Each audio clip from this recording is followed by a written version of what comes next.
Oke, kali ini kita akan menelusuri sebuah kisah yang luar biasa. Kisah tentang seorang perempuan yang di usia mudanya nyaris menyerah pada hidup, tapi kemudian bangkit menjadi semacam mercusuar bagi banyak orang. Yah, inilah kisah tentang ketangguhan, kekuatan, dan warisan abadi dari seorang Rusmiati Supandji. Kita mulai dari sini, sebuah testimoni yang kuat dari TB Silalahi. Kata-kata ini kan menggambarkan hasil akhirnya yang gemilang ya. Tapi perjalanan untuk menjadi wonderful mother bagi anak-anaknya yang sukses itu, wah, sama sekali nggak mudah. Yuk kita lihat sosok di baliknya.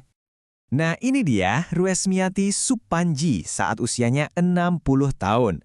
Kelihatan ya, wajahnya itu memancarkan ketenangan dan kebijaksanaan. Tapi di balik ketenangan itu tersimpan sebuah perjalanan yang penuh lika-liku.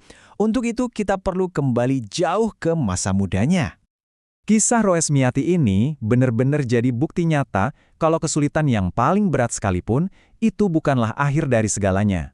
Justru bisa jadi awal dari kekuatan sejati. Dia mengajarkan kita bagaimana mengubah setiap cobaan menjadi sumber kekuatan. Perjalanannya dimulai dari masa muda yang penuh dengan kontradiksi. Sebuah jalan yang berliku, yang nantinya akan membentuk siapa dirinya di kemudian hari. Coba deh bayangkan, hidupnya itu seperti punya dua sisi yang beda banget.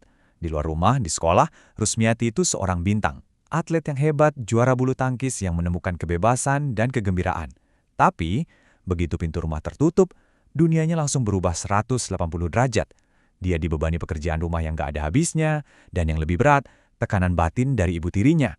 Dua dunia yang benar-benar bertolak belakang. Dan tekanan ini ya terus menumpuk hari demi hari, sampai akhirnya membawanya ke titik terendah dalam hidupnya. Sebuah masa muda yang penuh dengan ujian yang hampir merenggut segalanya.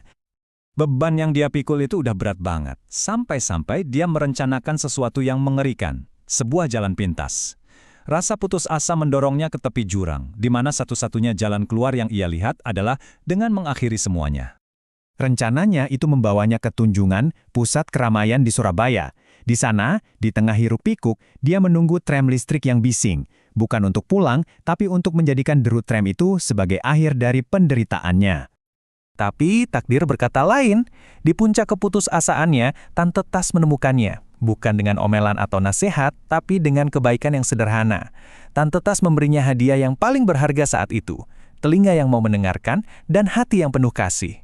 Sebuah tindakan kecil yang ternyata menyelamatkan sebuah kehidupan. Nah, coba deh kita lihat transformasi ini. Di satu sisi, seorang remaja 16 tahun yang menyimpan gejolak dan keputusasaan. Di sisi lain, seorang perempuan matang di usia 60 tahun yang memancarkan kebijaksanaan. Perjalanan di antara dua titik inilah yang menjadi inti dari seluruh kisahnya. Dan ujian hidupnya nggak berhenti di situ. Sebuah pernikahan yang diatur membawanya ke peran baru sebagai istri dan ibu, tapi di tengah-tengah badai sejarah. Mulai dari pendudukan Jepang sampai perjuangan kemerdekaan, setiap peristiwa itu bukan cuma jadi tantangan, tapi juga tempaan yang membentuk ketahanannya. Setelah melewati semua badai dari luar, Rusmiati mulai mencari kedamaian dari dalam. Dan inilah titik baliknya. Sebuah perjalanan untuk menemukan kekuatan batin yang akan mengubah segalanya. Dia menemukan jalannya di Pangestu, sebuah gerakan spiritual Jawa.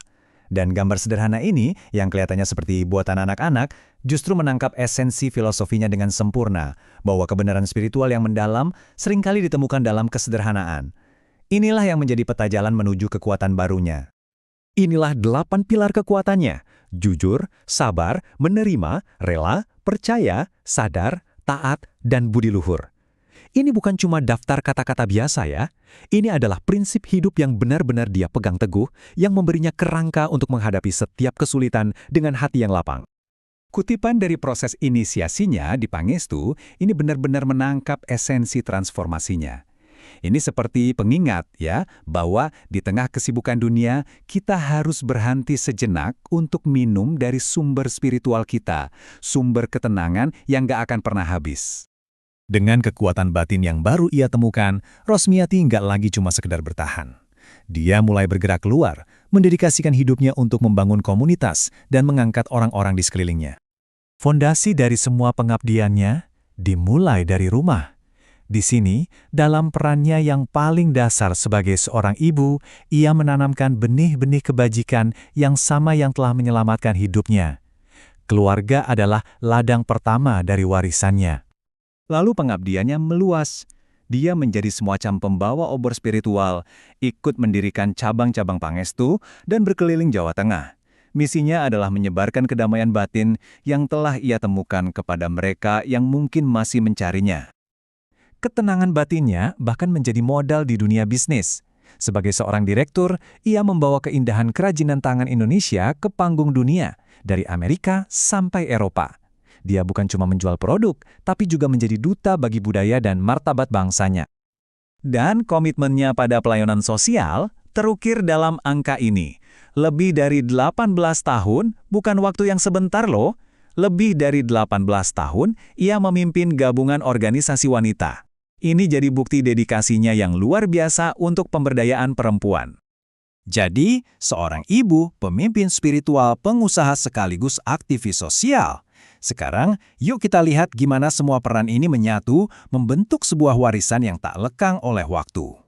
Kata-kata dari putranya ini mungkin yang paling tepat untuk merangkum segalanya, mercusuar. Sebuah menara suar di tengah lautan kehidupan yang kadang bergejolak. Itulah sosoknya bagi keluarga, sumber cahaya yang tak pernah padam, penunjuk arah yang kokoh, dan simbol harapan yang abadi. Kisah pribadinya seolah berlabuh di foto yang mengharukan ini. Dari ulang tahun pernikahan emasnya, foto ini melambangkan fondasi dari semua pencapaiannya. Sebuah kemitraan, cinta, dan ketekunan yang sudah teruji oleh waktu dan bertahan seumur hidup. Kisah Rosmiati Supandji ini jadi pengingat buat kita semua, bahwa dari titik yang paling gelap sekalipun, kita bisa membangun sebuah mercusuar. Warisan sejati itu bukan tentang apa yang kita kumpulkan, tapi tentang cahaya apa yang kita pancarkan untuk orang lain. Nah, pertanyaannya untuk kita semua adalah, warisan cahaya apa yang akan kita tinggalkan?